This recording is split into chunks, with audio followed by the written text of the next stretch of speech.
Governments of the industrial world, you weary giants of flesh and steel, I come from cyberspace, the new home of mind. On behalf of the future, I ask you of the past to leave us alone. You are not welcome among us. You have no sovereignty where we gather. In China, Germany, France, Russia, Singapore, Italy, and the United States, you are trying to ward off the virus of liberty by erecting guard posts at the frontiers of cyberspace. These may keep out the contagion for a small time, but they will not work in a world that will soon be blanketed in bit-bearing media. Your increasingly obsolete information industries would perpetuate themselves by proposing laws, in America and elsewhere, that claim to own speech itself throughout the world. These laws would declare ideas to be another industrial product, no more noble than pig iron. In our world, whatever the human mind may create can be reproduced and distributed infinitely at no cost. The global conveyance of thought no longer requires your factories to accomplish. These increasingly hostile and colonial measures place us in the same position as those previous lovers of freedom and self-determination who had to reject the authorities of distant, uninformed powers. We must declare our virtual selves immune to your sovereignty, even as we continue to consent to your rule over our bodies. We will spread ourselves across the planet so that no one can arrest our thoughts. We will create a civilization of the mind in cyberspace. May it be more humane and fair than the world your governments have made before. Written by John Perry Barlow, Davos, Switzerland, February 8th, 1996.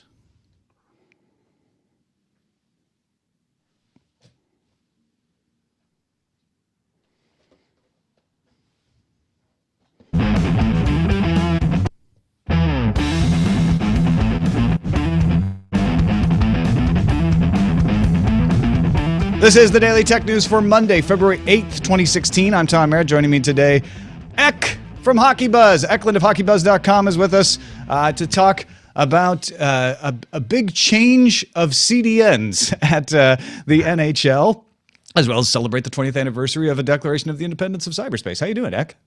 I'm doing great, Tom. Thanks so much for having me. It's great to be back. It's good to have you. It's been too long. And we had one of our analysts in our Slack actually send us one of many complaints about some problems with the NHL. So this is a good cross-section of sports and technology, and especially bearing, even if you're not into sports, on the idea of getting things streamed to you over the internet versus broadcast over the air, don't you think? Oh, yeah. No, there's a lot to this. And I was at the press conference, luckily enough, last weekend when they were in Nashville for the All-Star game, and they gave the press conference. So I got to talk face-to-face with a lot of the guys who did it before it actually hit the wall. So I've got a lot of good stuff to talk about. Awesome, man. I can't wait to talk about it. Let's start off, though, with the headlines. The Telecom Regulatory Authority of India has issued prohibiting discriminatory tariffs for data service regulations. That means no free basics, no zero rating. The regulation reads, no service provider shall offer or charge discriminatory tariffs for data services on the basis of content.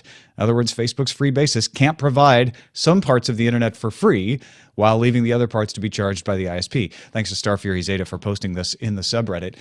Mark Zuckerberg says they're going to continue to do internet.org plans in India, things like trying to roll out airborne internet connectivity and things like that. But it sounds like India, the government, has said, no, you can't give people portions of the internet for free, thus creating portions of the internet that are given an advantage over the portions that aren't free. Boy, there's a lot of angles to this, Tom. This is an intense story. Yeah. I mean, there's a lot of angles to that. That's something that there's a lot to take in there. I'm not so sure what I think about that. It seems like there's good intentions and there could be not so good intentions involved. Well, Free Basics by Facebook is very popular in parts of Africa because people can get internet when they couldn't get internet at all. I think the difference with India is people, even if they can't afford a carrier, feel like they will be able to soon, and they don't like the idea of certain parts of the internet getting a boost. They also don't trust Facebook in keeping data personal and private. That's legit. Yeah. I could see why they wouldn't. Reuters reports France's Data Protection Authority has given Facebook 3 months to stop tracking non-users' web activity without their consent, in other words, cookies. The company was also ordered to stop transferring data to the U.S. on the basis of the Safe Harbor Agreement declared invalid in October. This is one of those things that Facebook says, again, look, all we're doing is what lots of ads do. And the difference is they're Facebook, and they collect a lot more data than those other advertisers do. And the difference is they're in a different country. I mean, if this was if there was a French country like Facebook, would we be feeling the same way? I mean, as an American with Americans, we tend to maybe trust American companies maybe more than we should, but we trust them for sure. You can see how France, especially, having lived in France for a while, I know what it's like there, where they, you can't get Hellmann's mayonnaise because they don't let you get Hellmann's mayonnaise because it has to be French mayonnaise. So yeah, this is a place that doesn't trust Americans off the bat. So this completely stands with their character, in my opinion. Well, and it is something where I don't know how much of it has to do with the United States, which I think you're simplifying the case, but I think you're right. There's very much a pro-France first sentiment, as Patrick, I think, would agree. But there's also a real distrust of Facebook these days, in particular. Yeah, and Facebook is an American company, but at the same time, is a worldwide company too. But I can see in France where they would say it's an American company, first, just from my experience at least. On Sunday, a data dump was posted on Twitter containing the names, titles, email addresses, and phone numbers of more than 9,000 U.S. Department of Homeland Security employees. The Twitter account said it would post data from 20,000 U.S. FBI employees next. The data was also sent to Motherboard, which confirmed the data was legitimate. Source compromised an email account and then used the details they learned from that email account to socially engineer access to U.S. Department of Justice staff portal. I think that last part is getting swept under the rug a lot here. This isn't a hacker who broke encryption. Right. This is somebody who was able to get into an email account, which, granted, that is a security vulnerability that should have been corrected, but then socially engineered their way into the rest of it. Yeah, this is a scary sounding thing for sure, and you can see where people three kind of scary stories to start off time. Yeah. How about this? This one's more fun. The Financial Times reports sources tell it that Google plans to release a more substantial virtual reality product than its current Cardboard. The new headset would have a plastic casing, better sensors and lenses, and support a wider range of phones. The report also mentioned more about bringing VR to the core of the Android operating system. I love this, and as you know, you can currently buy better versions of Cardboard on Amazon and such, and you can and I have a couple versions of them, and recently just used one when my son had to get a blood test. My son's terrified of needles. The one is a tip for those parents out there: throw Google Cardboard on their face, and put a movie going with, and he's like, I won't see what's coming, and it really worked well. So I think I like the fact that Google is doing this. I think it already exists, but since Google is doing it officially, it'll probably get some more hype from that. Yeah, it sounds like from the article at the Financial Times and The Verge here that the idea would be to create a Nexus-like device to give you a reference piece of hardware and still encourage other companies to make these headsets. That's great, I think. Yeah. The Pirate Bay has added beta compatibility with the Torrents Time software. If you have Torrents Time installed on your desktop, you can click on a Stream It option from any listing on the Pirate Bay and begin watching the video in your browser. The video can also be sent to Chromecast or AirPlay. Popcorn Time Online, obviously, which is very similar to this. Torrent Project, VideoMax, and Online Porn Time have also added support for Torrents Time. The majority of content found on these search engines, I'm not going to lie, is probably copyright protected, and downloading it and viewing it is probably going to violate laws in your area, but that doesn't make the actual software illegal, and it doesn't matter to Netherlands anti-piracy group Brein, B-R-E-I-N, which VentureBeat reports sent Torrents Time a cease and desist, and Torrents Time is fighting back. They responded denying allegations that their product is illegal and refusing to comply with the cease and desist. Thanks to user BuzzOutLoud for posting this on the subreddit. Nice username, by the way, there, BuzzOutLoud. Yeah, very good username. I like that. Throwback. Yeah. So, it's one of those situations where Torrents Time is making a piece of software that does a thing. And now, what does Torrents Time do? Because I think I might not be the only person who isn't that familiar with it. Popcorn Time blazed the trail with a piece of software that did this all in. What this does is say you don't need to actually have anything in the software other than Torrents Time to use a website that is integrated. So I go to the Pirate Bay, I see public domain His Girl Friday Cary Grant video torrent. I can press Stream It, and it just starts playing after it gets enough trackers. So it may take, a minute or two, but it actually just starts playing the movie, which is a great way to create infinite streaming suddenly without having to have a central server. Yeah, that is a wonderful service, and not having to risk downloading, of course, malicious software in the process. I imagine it saves that as well. So yeah. It's a good service. It is always going to be one of those things that could be used for good or evil, which is the internet, right? I mean, yeah. Well, and if I had to guess, I would guess that Torrance Time definitely had in mind the idea of streaming things that are probably protected by copyright. For sure. But that doesn't mean just because they lusted in their hearts to break copyright law doesn't make their software illegal if they're not inciting people or they're not actually providing the copyright infringing content, and it doesn't sound like they are. This is what I love about the internet, and this is the way, I mean, because when I deal with I was funny, tying a little into the NHL, in a lot of companies, there's an appearance of evil clause within contracts, which is something that doesn't exist on the internet, really, because if it did, there would be problems. Yeah. But the companies, you can get fired for something that appears evil. I know somebody ran into that. This is not, I'm not calling torrenting evil, but I'm just saying that there is an appearance here, like you said, that there's an appearance that this is probably something wrong, but because you can't prove it, that's a wonderful thing about the internet, that it has to be absolutely proven to be wrong. Yeah. And that's a good thing. Motang on our subreddit noted that VentureBeat confirmed with Google that Google Hangouts will now route audio and video over a peer-to-peer connection when possible in order to improve quality and speed. Again, pretty much the same technology behind Torrance Time, but used by Google for Hangouts. Feature has been spotted on Android and is apparently coming to iOS and the web as well. We really live in a fascinating time. These are all small things that seem like they'll be a part of something big that no one will really even understand in 5 years, but they'll exist. They'll be there. CBS reports the number of people who watched the NFL Super Bowl 50 streamed online set a new record for streaming online. It did not set a record for viewers. It was less viewers, at least the early estimate is, than last year. But streamers watched 315 million minutes of game coverage with an average of 1.4 million people streaming the game per minute. Recode notes the last year's Super Bowl on NBC claimed 800,000 average viewers per minute, with a total of 213 million minutes watched. CBS offered the game free over devices like the Xbox One, the Roku, Chromecast, and Apple TV using its CBS Sports app, thanks to Scott Pantall for the subreddit post on this. I used it on the Apple TV and was lucky enough not to be hit with problems, which a few people were using. And the reason I was streaming it on the Apple TV is my over-the-air was just kind of being janky. It wasn't bad. I could have watched it, but it was getting interference every once in a while. And I figured, well, let me try the stream and see if that's better. And it was in my case.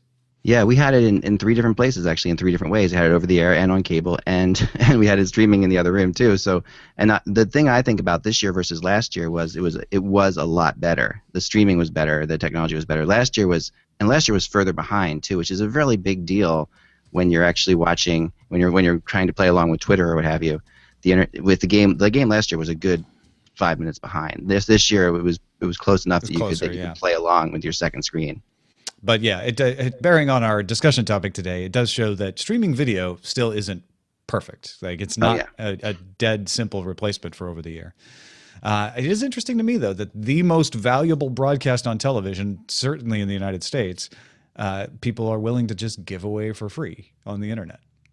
It's an odd juxtaposition to the fact that I actually had a really hard time finding the Puppy Bowl online. Hey, man, I got invited this year to the pre-Puppy Bowl journalism thing, which I'm going to do next year. I didn't go this year because I couldn't go. Definitely should. The Puppy Bowl was usually popular in our home. Last week, Twitter, BuzzFeed actually, got everybody all excited because they were threatening to change the way the reverse chronological Twitter feed works. On Saturday, Twitter CEO Jack Dorsey posted, "We never planned to reorder timelines next week." BuzzFeed had reported Friday that Twitter would introduce a more Facebook-style, algorithmically driven feed. The Verge received screenshots of a test of this new timeline. The screenshots show the Salt mobile carrier, which is in Switzerland. So it might be a tester out there. It will add older tweets based on how long since you last checked in, and a pull down to refresh that will give you chronological views. You can then choose to opt out of the feature as well. Patrick Beja posted this Verge article about this yesterday, and several people said, okay, that's not so bad. Other people said, nope, still should be opt in. Don't make me opt out of stuff. Yeah, I think I want to opt in too. I don't want to opt out. Although I do like the idea of screwing with the timeline, and like for the same reason I just said before, of screwing with Twitter timelines. I would love to be able to start a Twitter timeline if I'm watching a show like, Breaking Bad. Do a little delay. Yeah, that'd be I would love to be able to do that. A program that you couldn't actually enter anything because nothing you enter would make sense because you're not traveling back in time. But actually, watching it and watching the tweets as they happen online would be a really good. I think that would be something that they should look into, and it seems like this is sort of that, but not quite. Yeah, it looks like this is for people who aren't power users. So Right. they check in maybe once a day, maybe once a week, and it's a way to give them kind of like the "what while you are out" feature now on steroids. Here's a bunch of really good posts that have happened since the last time you checked. And the idea that I can just pull down to get rid of them kind of makes this fine for me. The while you are out things have turned out to be kind of useful to me. I thought I would hate them when they first brought it out. But I think what happened here is that BuzzFeed got a hold of the information before Twitter had a chance to acclimate people to the idea. And of course, when you shock people without soft pedaling a new feature and telling them how they have control over it and how they're listening, you will tend to get internet outrage. Especially Twitter, Yeah. especially Twitter for whatever reason. That's like someone compared it to me the other day. The Twitter is your new home phone. Like everybody has a cell phone, and Twitter's your home phone. I thought that was pretty interesting. And if you mess with your home, it's like someone messing with your home phone. If they mess with your Twitter feed, people take it that seriously. I kind of like that analogy. I do think it is true to a degree, and I like the while you're out as long as they're being put together in a way that interests me, and I think that's very difficult to do. Yeah. I don't think that it's algorithmic right now, and I think this is where Twitter should use some of its thousands of employees to probably figure out what's there, that really legitimate stuff. Finally, Samsung's UBD K8500, the first consumer 4K Blu-ray player, is now ahead of its announced March release. Out, apparently. Well, it's kind of sold out, too. Engadget reports Video and Audio Center in Santa Monica sold out of the machine Friday after announcing it was on sale. Best Buy started emailing pre-order customers saying that the release would be February 10th. And members of the AVS forum reported seeing the machine at Fry's in the San Francisco Bay Area and San Diego. 399 player works with Blu-ray, 3D Blu-ray, DVDs, CDs, in addition to Ultra HD, UHD, 4K Blu-ray, and can stream 4K content from services like Netflix, Amazon, and YouTube, among a few others. I think MGO is even on there. I don't know if it streams in 4K, but it's listed on the box. Wow, yeah, this just means that actual Blu-ray players will go from like $69 to $29.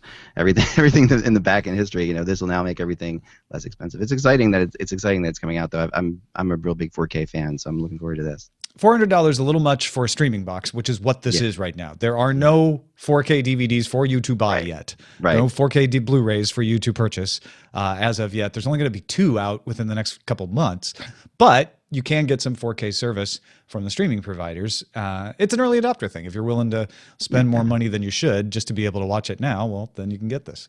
You know what's funny about 4K? In all the other iterations of television getting better, like color TV and then HD TV and now 4K, you've had to wait for technology to catch up as usual. But in 4K's instance, you can actually make your own 4K videos before videos are available. It's the first time you couldn't make your own HD videos before HD TV was available. That's a really good point. But it is kind of strange how we've actually moved faster than they've allowed, and obviously that's because it's really expensive to go to 4K. I've talked to people in Hollywood and in sports. They just did a game. Hockey Night in Canada was in 4K 2 weeks ago. It was the first hockey game I think done in 4K. People got to watch the Canadians lose again. But that was it is interesting how we've actually passed that time threshold for some reason. I see a new version of Be Kind Rewind in the making there, where you actually make 4K versions of movies ahead of time of their release. Right. I like that. Anyway, that is our look at the headlines. Thank you to everyone who supported the show by posting things on subreddit or just voting on things on subreddit. dailytechnewsshow.reddit.com. That's the headlines.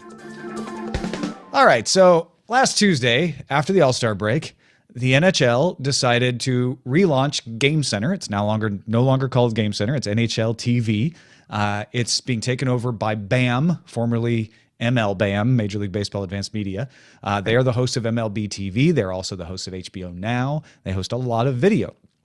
HBO doing HBO Now on BAM was seen as a really smart move because when Game of Thrones premiered, it didn't just bring down the servers. However, it does look like that is not the case with NHL TV. People have been saying all kinds of things. What's going on here, Ek? Yeah, they went. I mean, for anyone who's ever launched a website after, we've done a couple relaunches of our website and I've been terrified to not do one for 4 years. You just know that you're going to get killed no matter what you do, right? So it better be darn good because people hate change so much that, for the first part of the people just hating the design in general, but along with and saying there's too much white space, too minimalistic, too much like a stock website type website. but the actual lag time has been pretty bad unless you have super good internet. But, and I happen to have super good internet because we do these kind of shows. But for most people, we did a test today and people were loading and loading and loading just to get the scores, and you kind of feel like you're going back to 1997. Like this is not really what we need. And yeah, I think the biggest complaint, and I think their biggest problem so far, and I talked to the guys about it at the time a little bit, is that they are so into this working everywhere on mobile and all that they kind of made a mobile website for the internet itself. And I think that is really upsetting people. People are saying, you know what, I want my internet website to be, my website, and my mobile website to be my mobile website. We don't need it just because some people have touch screen on their computers at home. It doesn't have to be that way for my NHL.com website. I want that to have all the details. And they've taken out some things that really tick people off. They took out something that really bothered me, which is the condensed games, which is something that I liked because, I could watch all the games the next day without having to, and see more than just the highlights. I could get a feel for the game. And they took that out. And some of those things that they've taken out, they could eventually put them back in. I've been told, I've talked to people up there. But right now, there's a lot. It seems like too many clicks to get to certain places. It opens up a new tab whenever you do anything, which is one of the things people are like, oh, you end up with like 5 or 6 tabs across the top of your screen. That's scary. But yeah, there are some good parts to it, though. I mean, the 60 frames per second really looks a lot better. I mean, it really just does. So that part I like, and that's true 60 frames per second on any device you could find, like your PlayStation or your anywhere. So that looks a lot better. And for hockey, that really matters more than it does for other sports. Because of the speed, right? Because of the speed of the game, and because of the black on white, it's very difficult to do. The black puck on the white ice is you have to have. That's why HD TV really boomed hockey in a big way. But yeah, it was one of the first things I saw on an HD TV that just blew me away was hockey on HDNet. Oh yeah, because for years I think hockey fans who knew the game could watch a game on TV because they knew the game, but they weren't really seeing the puck, which is why we got glow pucks and things like that, which just celebrated its 20th anniversary a couple of days ago too. Happy birthday, glow puck. Oh, the glow puck. I know, you can buy them on eBay for like $500 a piece. Glow pucks. But they won't glow, of course, because you don't have that technology unless you own that technology. But right. They were the pucks that they were used. Proprietary glow puck. Yes, but they were used. So why is it that I'm looking at NHL.com and I'm here on a 300 megabit per second connection. Granted, I'm streaming with you right now, right? But I don't get the image that goes along with the Jets defenseman signing with Winnipeg. That's not we should have a second CDN. That's not a design issue. That's just a failure. Like that shouldn't happen. I think that there's a limited amount of resources at the NHL, at NHL.com right now, and so many have actually focused on fixing the thing to make sure it runs better that I think some of the basic things like that are falling through the cracks right now, which they didn't before. And you're right. I mean, Dustin Byfuglien signing today is a big deal for those people in Winnipeg and for those people who are hoping to get him at the trade deadline. But he, I mean, the fact that that's not, it's been slow in general, and that there's not on the main website just a headlines thing that used to be there. It used to have like 4 or 5, 6 headlines. Yeah. Now you have to go through. When you click on the headlines, you go through a little condensed version of every story, so you're scrolling a ton. Yeah, unless it doesn't load like it did for me, and then you only get the one story. You only get the one story. Yeah, yeah. And people, Bob Bowman, who's the president of BAM, formerly in Major League Baseball Advanced Media, said that the problem on launch day was a failure in the archiving on the CDN. He said, well, maybe we should have had 2 CDNs, but we wanted to keep it simple so we could track down problems faster by only having 1 CDN. That could have explained a Tuesday outage. It seems like the complaints are still going on. Oh yeah, the complaints are still going on, and the NHL gets great traffic to NHL.com. This is a fan base that doesn't have as much coverage in your basic cable TV and stuff like that, so they go to NHL.com for their news. So I guess the question I'm left with is, I have looked at BAM, aka MLBAM, as somebody who knew what they were doing. They've done a great job with MLB.com over the years and MLB.TV. They did a great job with HBO Now. Is it telling that it's the NHL that they're having problems with? Is the NHL keeping hold of some things or not cooperating or causing problems? Bowman sort of danced around that issue in one of the interviews that I read, but of course he doesn't want to throw him under the bus. I did ask that to him too. He was at the press conference. I said, why the rush? Because this I was told was going to come out next year, and to launch in the middle of the season as well. They that I think that was very very opportunistic sort of, and just a little too much to try to pull off. Yeah, I don't know. I don't think the NHL is withholding anything at all, and I think that what's happening is they really do trust BAM. Like they've when they went out, they went all in with them, for sure, and for good reason, because of, like you said, the success with HBO and streaming. But there's a lot more to it than that. There's a lot to just a basic website, right? And especially what people are used to, and people who grow accustomed to it as part of their daily lives. So if you mess with that, you got to mess with something better, or at least leave some of those similar elements. I think they went too far. They just you don't want to just change the iPhone overnight to a different kind of phone altogether. You do keep parts of it. That's what they did here. They didn't keep parts of it, and that's really baffling to people. And it comes on the it's funny, TSN, which is the ESPN of Canada, tsn.ca. It's another big hockey website that every hockey fan will go to. Just did a revamp as well a couple months ago and made the same mistakes in the same way. So people, when they're complaining about this, are complaining about NHL.com and TSN, and here we are. We're actually a pretty big website in the U.S., and we're redesigning our site, and I'm like, we're going to take our time here. I don't care if it launches next year. I want to see what people really want, what people are okay with in the long term, because this is tough. I mean, it's tough to pull this off. Yeah, and I don't mean to minimize what BAM is trying to do here. There's always a big difference between having your dozen or more testers in-house trying out the new system and having hundreds of thousands or more people with all different kinds of devices trying out your new system. That's when you find the bugs. So it's never easy. I think it's just surprising because BAM seems to have figured out how to avoid most of those pitfalls in the past. And this time it's not only not working well, it's spectacularly failing, at least on launch day. It is. And I know, and it's not just there too, because the NHL show that comes on the NHL network is produced out of MLB's studios too. And that has had issues as well. I really feel as if trying to do this on the fly, with the NHL, granted, the off season is very short, but trying to do this on the fly has been a problem, and they're really excited about this partnership. But why not take your time a little bit more in the process? Yeah. And it feels like BAM, we do everything great, so we can just do this. And I know people who work there at MLB that flat out tell me that they're doing twice as much work and that they didn't hire enough people. When you join a partnership like this, you need to bring in more people. So I think there's a lot to be learned here. They're interesting how they're trying to cover it and fix it on the fly now. They're definitely putting resources down, but then something like the Dustin Byfuglien picture, which everyone is not noticing. People will notice that on Twitter. It'll be all over the place. So the NHL has to sort of, I think, reel this in, and they need to hire some extra people to get this up and running quicker. It was too crazy. They really wanted to put it out at the same time as the All-Star game, I think, was their thinking. That's when they had I mean, it sounds like they overreached. They probably agreed to too small of a budget for what they wanted to do, and then were too aggressive in the launch date. Yeah, because I've been in these meetings. We'll just make this change here. It's not going to be anything. This will be fine. All those things that aren't anything are everything at the end of the day. Can we get by with 2 QA people instead of 5? Do you think we can get by? Oh, sure. Why not? Well, that's no problem. We'll just do that, and then and all these compromises that end up becoming a mountain out of a molehill type situation, right? I think that's what's happened here, and I do know that they're working very hard at it. I've talked to them a lot about it, and they know what's going on, and they're aware of it, and they really are the NHL particularly is very into public perception. But they also did hand this over very much to MLB. So when you talk to the NHL now, I used to talk to NHL about things like this. I'm being referred to MLB people right away.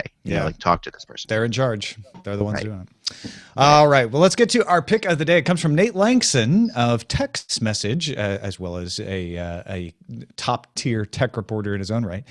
He's sending in a pick for VPN called Air VPN. He signed up for the product about a year ago. He's been paying for it every month happily.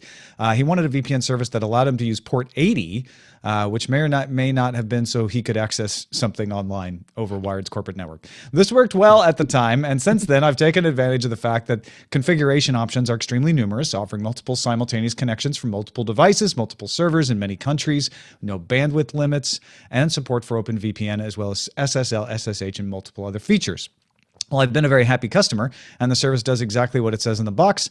I would really love to know how all the service stacks up in the eyes of security experts. Maybe listeners with experience with that could shed some light on whether AirVPN is seen as a secure and trustable service for more serious security users, rather than just people who want to game over corporate networks.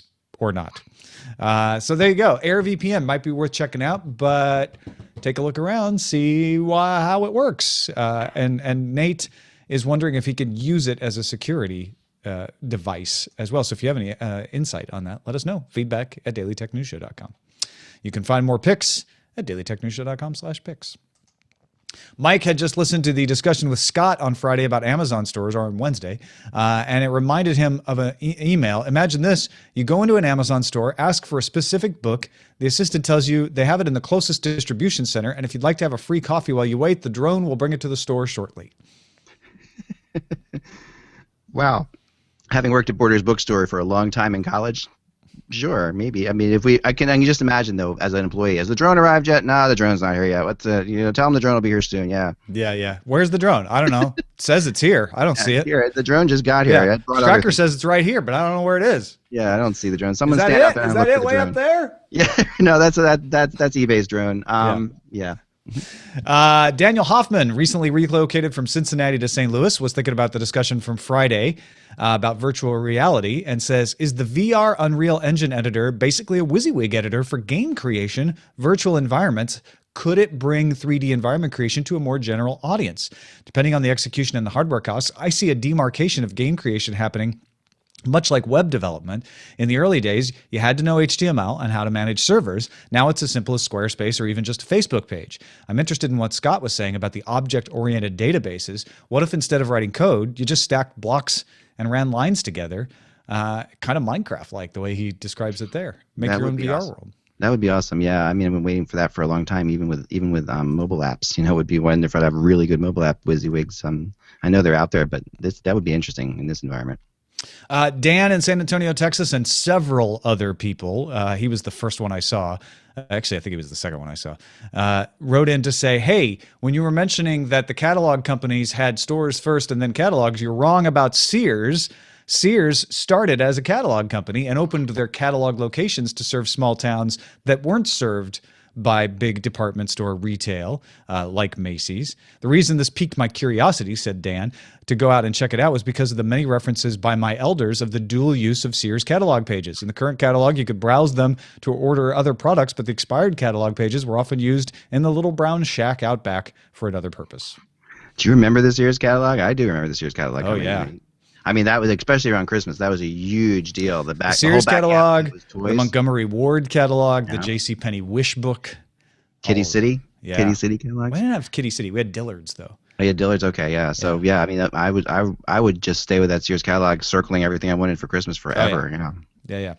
And then Friday, we implied that Apple issued a free replacement for a defective iPhone brought in by a Guardian freelance journalist. According to the Guardian article, the journalist had to pay £270 to replace his iPhone. Sorry for the misimpression we gave there. A couple of you wrote in correcting that as well. Thank you for that. And that is it for the show. Thanks to everybody for watching. Thank you, Ek. If people want to follow you on Twitter, go to hockeybuzz.com. I guess you just go to hockeybuzz.com. Where can they find all the things you do? Yeah, hockeybuzz.com. We do a podcast like the Daily Tech News Show, but like basically the Daily Hockey News Show at 1 o'clock every Eastern time. One every Eastern time. Whatever I'm trying to say there. You understand. We do that, and I'm at Eklund on Twitter and at Eklund on Instagram. So yeah, definitely check me out. We have a lot of fun. We really are. Like I said, I love doing a daily podcast. It really structures your day, so it's something I've enjoyed doing quite a bit. Tell me about it. No, thank you to everybody who's supporting the show. If you have, I don't know, $33.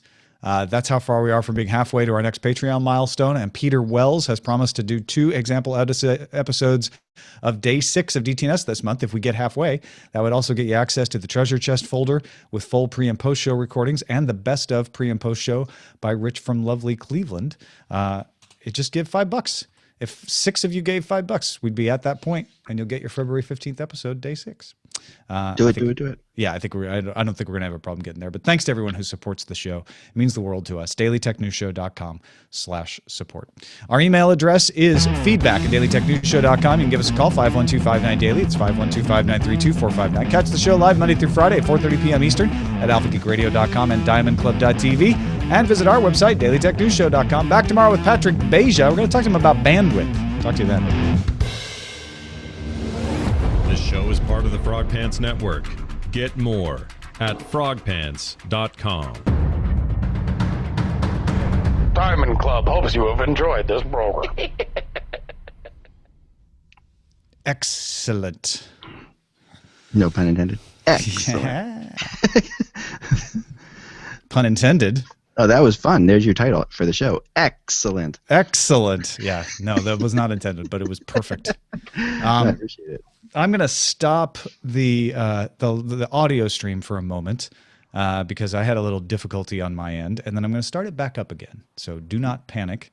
Everything is going to be just fine. Basically, for some reason, the recording didn't happen. Huh. It's one of those days. It is one of those Okay, days. we're back. Because I started this show in an office, and now I'm in a car. What Wow. the what? I know. It's impressive. You know, Most impressive. doggy mommy, hashtag doggy mommy problems. Wow. Apparently my dog is having a panic attack at the groomers.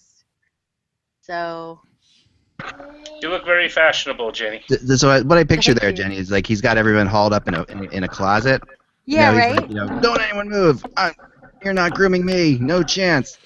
They called and they were like, well, he's sort of like pacing around in his cage. He's totally freaking out. Do you think you could come sooner than 2:30? I was like, oh, okay. Because apparently he just had his 7 teeth out, so maybe it's like a little too soon to take him to the groomer. He's probably not a happy dog after having 7 teeth out. He's probably not a happy dog. So, anyway. I just Wait till you get thought that, I'd Roger. share. Wait till you get Tooth Fairy time. Tooth Fairy's Oh, been yeah. killing me this past month. Oh, yeah. My son's teeth are falling out all at the same time. So, I remember. I vaguely remember what it feels like. Is it painful? For your tooth to fall out? Like for your son, because she's No, going yeah, to it take depends. Like my son just pulls them out of his mouth because he wants gifts. My daughter just cried like crazy if they were hanging on by a thread. So it's like it really depends on the personality. But my son tends to pull them out at like 10:30 at night. Like, and if you're the tooth fairy like I am in this home, What? it's not fun to suddenly like he can't think I can't wait to see what I get tomorrow. And I'm like, it'll be something from the supermarket. There's a box of Pop-Tarts you can't chew on. Right. I finally went out and bought like 3 Tooth Fairy gifts the other day, just like 3 like Disney and Infinity characters. I'm like, I'm gonna keep these aside, keep them there, and he hasn't lost a tooth since. So of course that'll happen. So no, yeah, but with my daughter it was horrifying. She was terrified of it. With her I had to like hold an ice cube to her tooth and wait for it to numb, and then try to pull it little bits at a time, sing a song, put ice cube on there. It's just like it would be an hour and a half long process. My parents used to give me cream de menthe on my gums after that. Oh, there you go. You see, that's good. Yeah. Sure, whiskey would work too. It's not legal to give your kids Benadryl when they're not having allergic reactions. I think that's something I've noticed. Do you save their teeth? Like put it in a little box? Oh yeah, we do. And yeah, I mean, it's kind of strange. I always wonder if aliens discovered our civilization in the future, like why were they saving their teeth? But yeah. Mm-hmm. I was thinking making a necklace out of her baby teeth. Oh, that's kind of cool. I like And that. then pretend I was like a surfer and I fought off babies in the surf in my life. Yeah, no, there was a big one. Like shark's teeth. Yeah. I love that. Well, those are the things you'll do, Like I hid shark's teeth one time. Our kids were we were at the beach, and the kids next to us were all finding shark's teeth, and my kids were like looking for shark's teeth and couldn't find them. I'm like, I can't find them. I'm getting really frustrated, so I went out and I bought me some shark's teeth and hid them in the sand, and the kids next to me found them. Oh no. Ah, I'm like, holy cow, what is that about? Yeah, that's bad news. You gotta watch that kind of stuff. That's really not good. That and also like the metal detectors at the beach are another fun thing to like go pre-hide things. Like, wow, I can't believe this would be just hidden under the sand. Go out with a cheap metal detector. I've seen less and less of those guys. Yeah, no, in New Jersey, I think they still exist quite a bit where I go to the beach. But yeah, it's really there's nothing cooler than hiding like some really cool metal things and then coming back out with a metal detector and your kids thinking they found them. It's the greatest thing ever. They get so fired up. It's true, but I mean, is it a white lie or is it just Not if you tell them about it later. Yeah. Full Or you disclosure charge them happens for later. toys. if you charge them for the toys, you're okay. That's great you found that. Yeah, but the one thing I found one of those infinite portals that has the mirror that looks like a mirror with lights that goes on forever. I hid that under the sand, and when they're digging through it, and they look down, they're like, "Wow, there's a portal that goes on forever through this under the sand." That's pretty cool. There you go. That's a geek dad moment. For sure. So every time, the whole show, Tom, I was thinking, how's the NHL going to be pissed at me? And they won't be because everything I've talked about, all this stuff. So I was like, there's nothing that, I mean, they really, you nailed it. They did it too fast. They did it too fast. Yeah. Well, and I think you did a good job of saying, hey, this is what they've said. This is what happened. I don't think they're trying to deny it. No, they're not. I mean, they're very much aware of it. It is definitely a case of MLB thinking they could do everything without bringing more people on. That's by the end of our conversation, that's what I felt was probably rung closest to the truth, was just underestimated resource needs. Yep, exactly. And we did HBO fine. That was no problem. So, HBO. But HBO only needs serving, a little bit of publishing. It doesn't have all of the things that a live sports league has. Right. Including, and the thing, they've been hiring writers too, and they've been hiring new writers, and that's been a big controversial issue as well, because they're bringing on people who used to work in baseball that they know, but now work in hockey. And they're like talking about home runs. It's embarrassing. They're not Canadian enough. Right. Yeah, there's a whole bunch of things. Definitely get that. Right. That's for darn sure. That's funny. Well, I think it was a really interesting conversation, just from the aspect of, wow, just because a company has been amazing about things doesn't mean it can't have trouble. No, yeah. And like you said, the fact that they didn't beta test this really in any way, shape, or form. It would have been, they didn't even put they should have put it like they dual launched as a beta tag or something like that, or something they could have done. But this tech, they're not a tech company, they don't think that way. That's like a tech company would have done that. They would not have. Well, that sounds like an NHL issue, not a BAM issue right there, which is like, what do you guys want to do? And they're like, well, this is what we want to do. This is how we want to launch it. So, what I would have done is you launch it after the Stanley Cup in a free preview with classic games and last season's games, and then slowly build up till there's, a small charge to get started for the preseason, and then you do the official launch. Right, it's perfect, and then you could have done it the off season still looks like there's still a lot of news going on in hockey, but it's not, it's not like you're in this spot. The other thing they introduced was really weird, was this $2.99 thing, which we didn't talk about, which is that you get like the last 5 minutes of a game. Do you see that?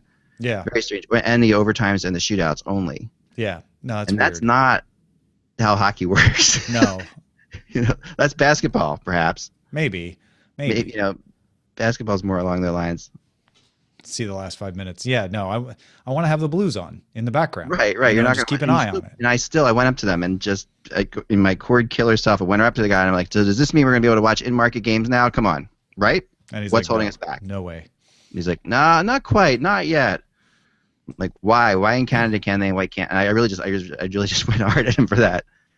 I almost asked Gary Bettman during his press conference. I'm like, I don't know, because that's really. I mean, it's MLB. This is MLB's fault for implementing it the way they have. It's NHL's fault for trusting MLB completely to do it. That's my thinking. Right. But because they really just handed over. They're like, okay, you got it now. We're good. All right. Well, happy redundancy. The audio will be a little bit less full than it usually is, unfortunately, for this one. But at least I have a copy of it. But fortunately, the dog is back. Adorable too. How is Jax? I'll show you. He's working it. He's working it pretty hard. Jax! Wow. Cute dog. Holy cow. I gotta text you that we did a cartoon. I'll text you, Jenny. I have a big dog and a little dog, so we did one of these fun cartoons of just I filmed them one time, just screwing with each other, and our big dog is just and I stopped into pictures and then I put little captions on them, and it's just because we have a little smart Shih Tzu and a really dumb big corgi, so the Shih Tzu is just constantly toying with them, and it's fun to watch. So it's just really right up. I know. Tom, your detective dogs, you'll like it too. It's all right there. They're just hilarious. Oh my gosh! And then we got hit with this giant blizzard too, and home. That was like watching a Shih Tzu who was 1 year old take on 21 inches of snow was fun. That's awesome. Well, that was a great show. I listened the whole way, except on side streets where I would lose the call. Oh, weird. Anytime I was on a major avenue, I was fine. But if I was on a side street, it just errored the call out. It was interesting. Mobile internet. Okay, Well, I'm going to go so that I'm not driving while talking on the Yeah. Hangout. Good idea. I'm going to end the broadcast. Thanks, everybody, for watching. Thanks again, Eck. It was great having you. Thank Heck, it you was so a much, pleasure. Thanks, Jenny. Thanks, Roger. All right. All right, we'll talk soon. See you guys soon. Bye. Bye now.